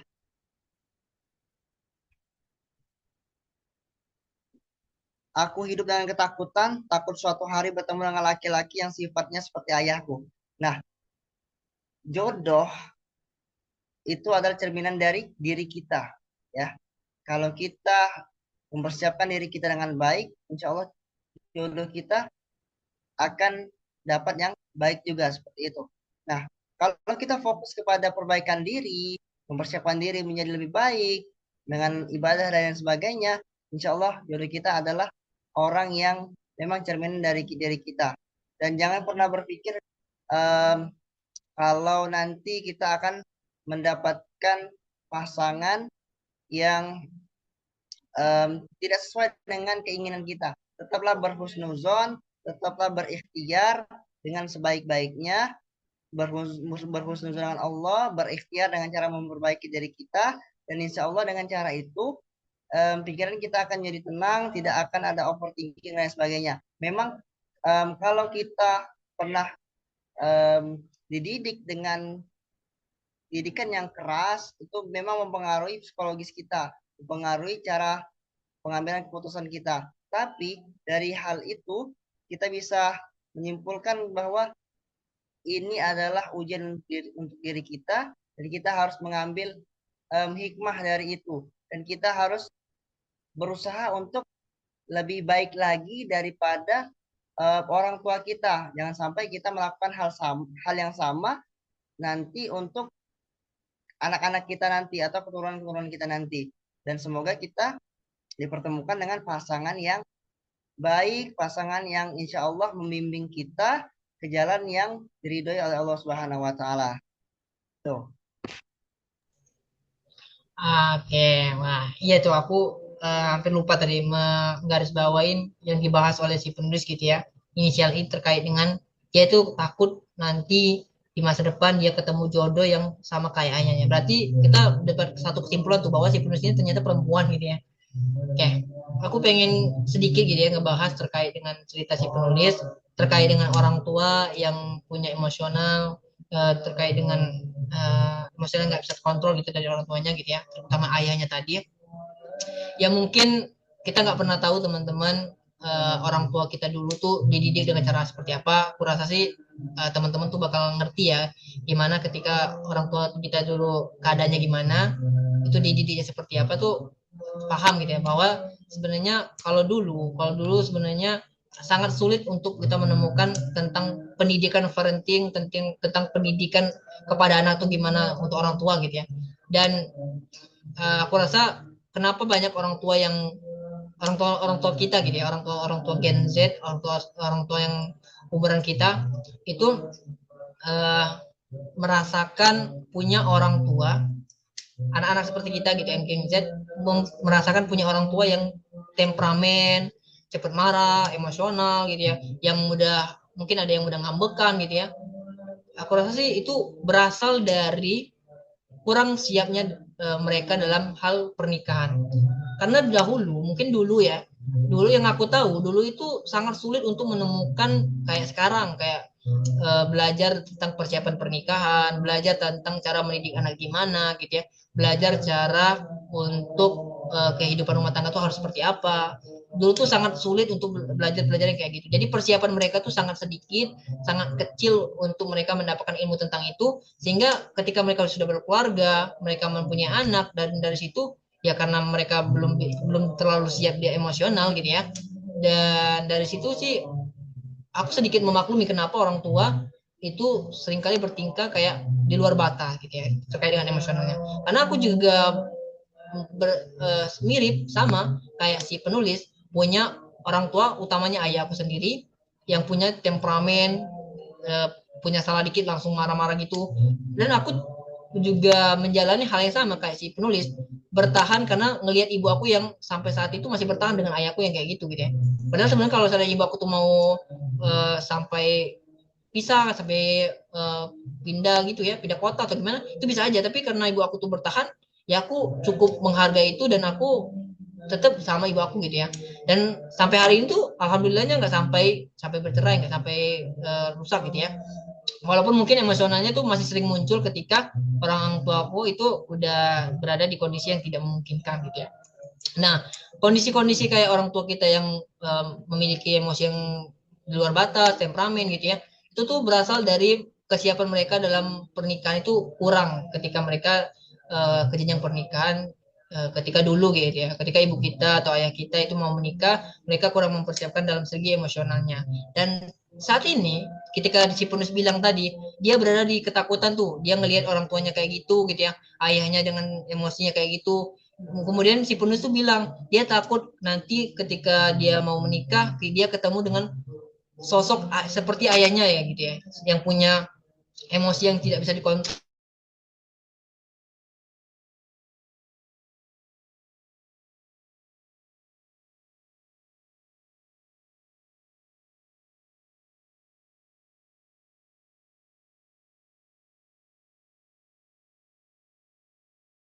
Sedikit keliru, yang benar itu cerminan diri kita. Jadi kalau seandainya si penulis itu pengen gitu ya menemukan jodoh yang baik, jodoh yang bisa mengatur emosinya, ya belajar untuk mengontrol emosi, belajar menjadi lebih baik dulu, belajar mempersiapkan diri dengan uh, pendidikan pernikahan itu seperti apa gitu ya. Belajar dulu cara mendidik anak itu seperti apa sebelum pernikahan, justru itu pelajari.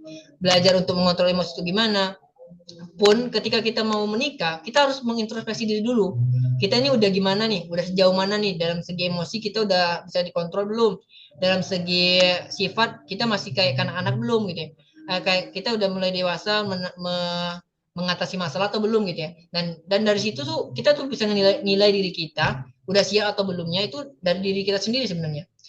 Kemudian kita mau mendapatkan jodoh yang seperti apa pun kita harus cari tahu dengan benar-benar gitu ya, dengan mempertimbangkan dari segi tadi, kalau seandainya si penulis tadi menakutkan gitu ya, ketakutannya terkait dengan emosional, berarti si penulis itu perlu mempertimbangkan banget dengan seorang laki-laki yang bisa mengontrol emosinya gitu ya. Ketika mau menikah perlu dicari tahu gimana dia cara si laki-laki ini mengontrol emosinya gimana nih.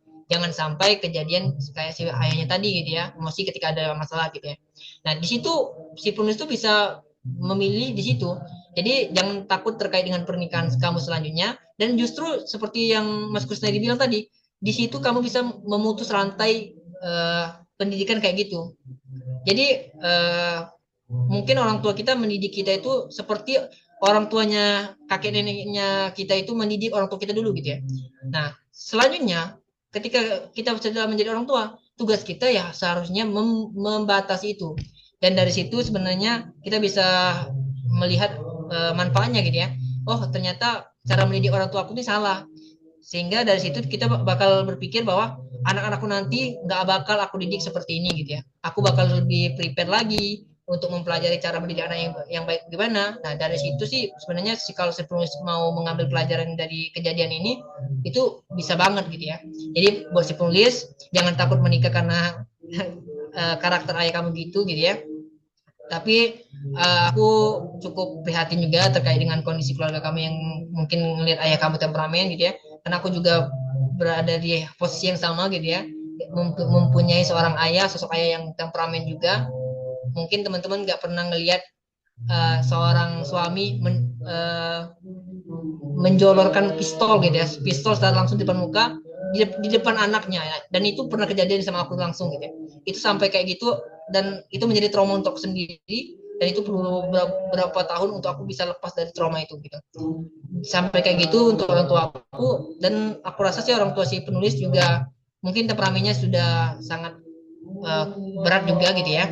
Tapi kembali lagi terkait dengan ketakutan kamu terkait dengan laki-laki yang akan kamu nikahin di masa depan, itu jangan sampai kamu uh, menakutkan gitu ya. Jangan sampai ketakutan kamu terhadap perilaku ayah kamu ini membuat kamu tuh takut menikah, sehingga kamu tuh membatasi diri gitu ya. Jadi cerminan jodoh itu bukan kepada ayah kamu, tapi terhadap diri kamu sendiri. Oke, itu cerita keempat ya. Peluk jauh buat sender. Ingat, Allah Maha Adil. Ayah emang pintu surga, tapi ketenangan mental kamu juga amanah. Perihal jodoh itu cerminan ketaatan kita, bukan fotokopi trauma kita. Semangat, tenang ya. Sender hebat sudah berjuang sejauh ini. Itu dari Mbak Reina Septa ya. Oke, itu ya dari cerita keempat. Nama penulisnya tadi inisial I ya. Tadi dia bilang terkait dengan orang tuanya, semoga nanti setelah kamu menyimak ceritanya dibacain, kamu sedikit lebih tenang gitu ya. Oke, udah mulai agak malam ya, kita lanjut dulu ya. Aku sedikit membatasi nih teman, waktunya udah mulai ke malam banget gitu ya. Itu kan karena kita mulainya tadi jam 9 ya, jadi kalau sananya selesainya jam 11 sih, kurasa sih masih nggak terlalu malam untuk ini ya, untuk di zoomnya, kecuali kalau kita mulainya jam 8. Oke, ini coba lanjut lagi teman-teman. Wah, ini jadi cerita terakhir teman-teman untuk malam ini. Di kepala, nama anonimnya ya, ini baru banget dia cerita dan aku langsung masukin. Aku mau cerita kak, mungkin bagi sebagian orang ini terlihat biasa aja ya, tapi bagi aku ini benar-benar bikin aku merasa bahwa diri ini tak pantas untuk hidup dengan layak. Aku bukan anak kandung dari orang tua yang membesarkanku, dan aku gagal membuat orang tua angkatku bangga padaku. Saat aku menulis ini, aku mencoba percaya bahwa aku bisa dan tidak merepotkan mereka lagi. Doain aku ya kak. Oke, ini cerita kelima di malam hari ini teman-teman. Si penulis di kepala namanya anonimnya ya, itu bercerita tentang ternyata dia mengetahui suatu fakta di mana dia itu bukan anak kandung dari orang tuanya, orang tua yang mendidiknya gitu ya. Kemudian dia merasa gagal untuk membanggakan orang tua angkatnya ini. Oke, gimana nih tanggapan Mas Kusnaidi? Coba. Nah, ini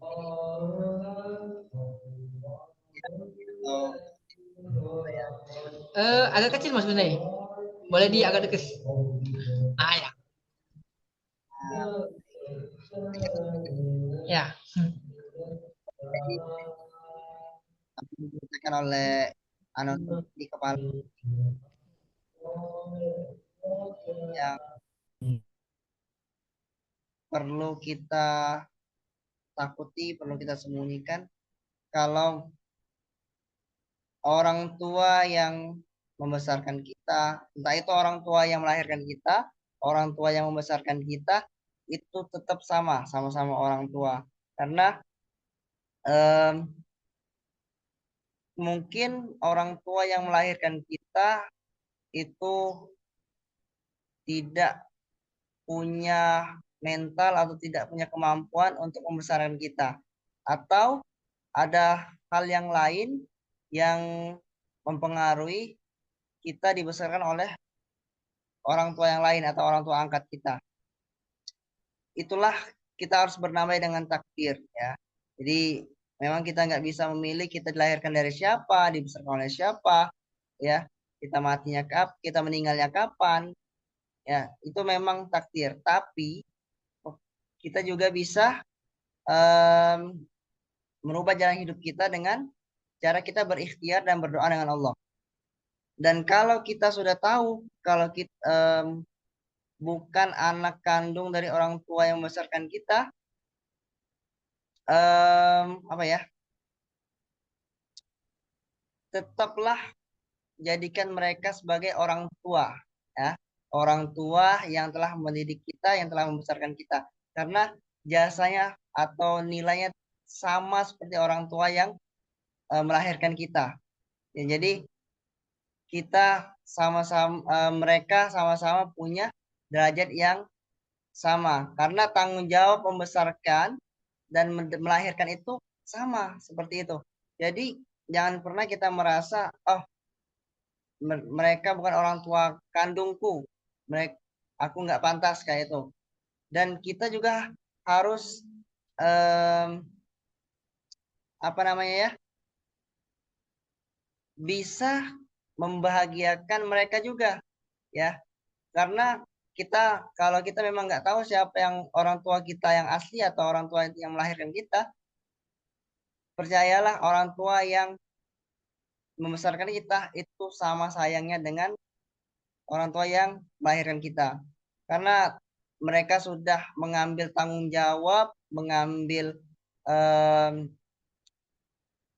apa ya, mengambil intinya tanggung jawab lah, ingin membesarkan kita, ingin membahagiakan kita. Jadi kita harus berterima kasih dengan mereka yang sudah eh, membesarkan kita, yang sudah mendidik kita, yang sudah bertanggung jawab dengan keperluan kebutuhan kita selama kita dibesarkan oleh mereka. Dan jangan pernah merasa bahwa aku nggak akan bisa membahagiakan mereka. Ingat, itu adalah hal yang sangat dibenci ya, sangat dibenci oleh Allah. Kalau kita negatif atau apa namanya ya, suuzon ya, suuzon dengan masa depan kita. Kita tetap harus husnuzon dengan rencana Allah. Dan juga kita harus tetap berikhtiar untuk membahagiakan mereka dengan cara apa? Dengan cara belajar dengan baik ya, dengan cara kita bersosialisasi dengan baik seperti itu. Agar kita bisa mengangkat derajat kedua orang tua kita, entah itu yang melahirkan kita, entah itu yang membesarkan kita. Ya, jadi kita tetap harus berusaha, tetap harus fokus dengan dengan apa namanya, dengan kebahagiaan kita dan kebahagiaan orang tua kita. Dan jangan lupa tetap mendoakan mereka, entah itu mendoakan orang tua kita yang telah melahirkan kita atau orang tua yang telah membesarkan kita. Ya, jadi doanya tetap harus kita panjatkan untuk mereka. Meskipun kita nggak tahu siapa orang tua asli kita, nggak tahu cerita masa lalu kita, kenapa kita bisa dibesarkan oleh orang lain, kita tetap harus husnuzon, tetap harus mendoakan mereka. Karena ini adalah takdir yang tidak bisa kita ubah. Ini adalah kuasa Allah. Ini adalah jalan yang harus kita tempuh, jalan yang harus kita lalui. Ya, nggak bisa kita merubah itu, tapi kita bisa mengubah takdir yang kita jalani sekarang, misal kayak membahagiakan mereka, membuat mereka bangga dan lain sebagainya. Kalaupun nanti kita akan bertemu dengan orang tua kandung kita, maka jangan pernah mengecewakan mereka juga. Jadi kita harus berterima kasih bahwa mereka telah melahirkan kita, yang telah mungkin ada hal-hal yang mereka nggak bisa diungkapkan, entah itu masalah apa ya, yang nggak bisa mereka ambil tanggung jawabnya sebagai orang tua yang akan membesarkan. Jadi tetaplah berpositif thinking, jangan pernah overthinking dengan takdir yang kita lalui, yang kita jalani, karena rencana Allah itu pasti akan lebih baik daripada rencana kita. Dan kita nggak bisa mengubah kuasa Allah, kita lahir dari siapa, dan kita dibesarkan oleh siapa. Seperti itu. Oke, wah, bener banget tuh yang Mas Kusnai bilang ya. Kita terlahir dengan keluarga seperti apa, seperti yang cerita keempat tadi gitu ya, dengan keluarga yang mungkin ada orang tua yang temperamen gitu ya. Ternyata di cerita kelima kita bertemu dengan seorang perempuan kalau misalnya. Tadi si penulisnya bilang namanya tadi apa siapa? Nama anonimnya bentar. Oh, di kepala ya, nama anonimnya di kepala. Tadi si penulis bilang dia menemukan sebuah fakta di mana dia dibesarkan ternyata bukan oleh orang tua kandungnya. Tapi setelah mengetahui fakta itu, si penulis bilang dia merasa gagal untuk membuat mereka bangga. Dari sini sih aku ngelihat bahwa ternyata si penulis itu udah mulai berdamai gitu ya. Udah mulai paham tentang bahwa orang tua, walaupun orang tua yang dia saat ini deket dia gitu ya, bersama dia, itu bukan orang tua kandungnya, tapi karena dia menyadari orang tuanya ini, yang bersama dia ini adalah orang tua yang membesarkan dia sampai sejauh ini, dia merasa punya kewajiban untuk harus membuat mereka bangga, harus berbakti kepada mereka, dan itu udah ditunjukin dari tulisannya ini gitu ya. Dan dari sini sih aku melihat bahwa sebenarnya si penulis ini udah berusaha untuk membuat orang tua yang membesarkannya ini bangga gitu ya terhadap pencapaian-pencapaian. Tapi ternyata dia merasa gagal. Aku nggak tahu gagalnya seperti apa, tapi dia merasa gagal. Tapi yang aku pengen bilang sama seperti Mas Kusnadi bilang tadi, tugas kita sebagai anak, baik itu anak untuk orang tua kandung kita ataupun orang tua yang membesarkan kita, itu adalah berbakti. Berbaktinya seperti apa ya? Berbakti membantu mereka, mendoakan mereka dalam setiap doa kita, tetap berbuat baik kepada mereka. Sekalipun mungkin gitu ya, sekalipun mungkin mereka punya eh, kebiasaan buruk atau mungkin ternyata mereka kayak tadi ya punya orang tua yang kayak kasar gitu ya. Tapi tugas kita sebagai anak itu cukup berbakti, berbuat baik kepada mereka, jalankan perintah mereka selagi itu tidak melanggar syariat Islam gitu ya. Dan tugas kita sebagai seorang anak seperti itu. Jadi kalau seandainya si penulisnya udah melakukan itu, aku rasa sih tugas kamu sebagai anak sudah cukup. Tapi kalau seandainya kamu pengen membuat mereka bangga, ya kamu jangan putus di tengah jalan gitu ya. Jangan jadikan kegagalan kamu. Mungkin kamu gagal di satu posisi, mungkin kamu gagal di satu keadaan, tapi jangan sampai kegagalan itu menjadikan kamu stuck di situ, membuat kamu nggak mau mencoba hal lain. Dan dari situ sih kamu bakal merasa diri kamu tuh gagal terus. Dan dari aku, buat kamu kalau seandainya kamu merasa gagal di satu keadaan, jangan sampai kamu berhenti di situ. Kamu coba hal lain, kamu coba dengan metode lain dengan cara apapun itu yang pasti yang ngebuat kegagalan yang kamu alamin saat ini ataupun pernah kamu alamin itu menjadikan kamu lebih semangat lagi, lebih kuat lagi, bukan menjadikan kamu lebih lemah dengan mengingat kegagalan itu ya. Dan dari situ kamu bisa membuat orang tua yang membesar kamu ini bangga. Pun nanti kalau orang tua kandung kamu ketemu ataupun ngelihat kamu saat ini udah besar, udah bisa ngebanggain orang tua yang membesarkan kamu tadi, orang tua kandung kamu bakal lebih bangga lagi ngelihat kamu dengan pencapaian yang kamu lakukan. Jadi aku nggak tahu kegagalan kamu yang kamu bilang itu seperti apa, tapi jangan sampai kegagalan itu membuat kamu malah nggak mau berusaha dengan cara yang lain. Jadikan kegagalan itu sebagai motivasi untuk kamu bisa mendapatkan sesuatu yang lebih baik ke depannya. Oke, itu ya semoga si penulis ini di kepala tadi ya, di kepala nama anonimnya di kepala. Semoga kamu melihat tulisan kamu udah dibacain, dan ketika tulisan kamu dibacain, banyak orang yang mendengarkan, ada juga tanggapan. Semoga dari situ kamu bisa menjadi lebih lebih tenang gitu ya, lebih tenang, lebih aman. Dan kalau seandainya ada yang manfaat dari apa yang kami sampaikan, boleh diambil. Kalau ada yang salah, mohon dimaafkan gitu ya.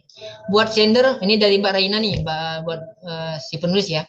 Buat sender, boleh ingat ini, kamu ada dan dibesarkan itu sudah tanda kamu adalah kado terindah buat orang tua angkat kamu. Kamu pantas hidup layak karena kamu adalah bukti kasih sayang Allah lewat tangan mereka. Semangat ya, sender tidak sendirian. Oke, wah ini teman-teman nggak terasa kita udah hampir jam 11 malam gitu ya. Tapi ini resiko kita karena kita mulai jam 9 gitu ya. Jadi kalau seandainya kita sampai jam 11 malam, aku mohon maaf ya teman-teman. Oke, nggak terasa teman-teman udah sampai 5 cerita. Sebenarnya masih ada beberapa cerita yang belum sempat dibacain, tapi itu akan kubaca di next episode gitu ya, di cerita selanjutnya.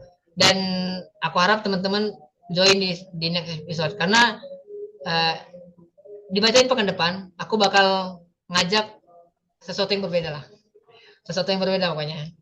Oke, itu ya teman-teman, clue-nya di situ. Ada sesuatu yang berbeda pekan depan, jadi aku harap teman-teman join. Gitu. Oke, Mas Kusnaidi, terima kasih untuk sudah menemanin. Iya, belum sempat ya Mbak Reina Septa ya. Nanti insya Allah pekan depan ya Mbak Reina. Insya Allah ya. Karena malam ini itu terbatas, kita karena terbatas waktu gitu ya. Jadi aku membatasi 5 cerita dan ini pun udah di luar banget gitu ya, di luar batas banget gitu ya. Oke, teman-teman, Mas Kusnaidi, eh, boleh sebelum ditutup, mungkin ada yang mau disampaikan kepada teman-teman yang join ataupun teman-teman yang nonton dibacain pada malam hari ini, boleh disampaikan. Oke, closing statement ini ya. Boleh closing statement, boleh Iya. ucapan terima kasih, boleh apapun. Untuk teman-teman yang hadir ya, dari beberapa cerita tadi kita sebutkan bahwa tetaplah berhusnuzon dengan Allah, dengan rencana Allah, dan tetaplah fokus dengan apa yang ada di depan kita. Jalani apa yang ada di depan kita, selesaikan dengan baik. Semoga apa yang kita jalan ini bisa selesai dan bisa menjadi langkah awal kita untuk mencapai sebuah kesuksesan. Karena apa yang kita inginkan belum tentu baik untuk kita, dan apa yang buruk untuk apa yang menurut kita buruk itu mungkin adalah yang terbaik untuk kita ya. Semoga kita semua diberikan Allah kesehatan, diberikan Allah keberkahan hidup, dan semoga kita semua selalu dalam lindungan Allah Subhanahu wa taala. Oke, terima kasih untuk semuanya yang hadir. Semoga kita bisa ketemu lagi untuk kedepannya. Entah itu nanti bisa tetap bertemu sama secara langsung ataupun melalui daring lagi. Ya, terima kasih, kembali ke Praka. Oke, Masya Allah. Syukur Mas Kusnaidi. Terima kasih banyak Mas Kusnaidi udah nemenin aku dari awal sampai akhir dan udah mau memenuhi undangan aku gitu ya di segmen dibacain. Insya Allah kalau ada kesempatan kita bakal ketemu lagi dengan Mas Kusnaidi baik di agenda dibacain ataupun di agenda-agenda lain gitu ya. Oke, aku juga mengucapkan terima kasih buat teman-teman yang join, utamanya yang dari awal sampai akhir gitu ya. Terima kasih teman-teman udah semangat banget untuk nungguin dibacain, dan aku harap teman-teman ketika dibacain ini ada gitu ya, teman-teman tetap aktif dan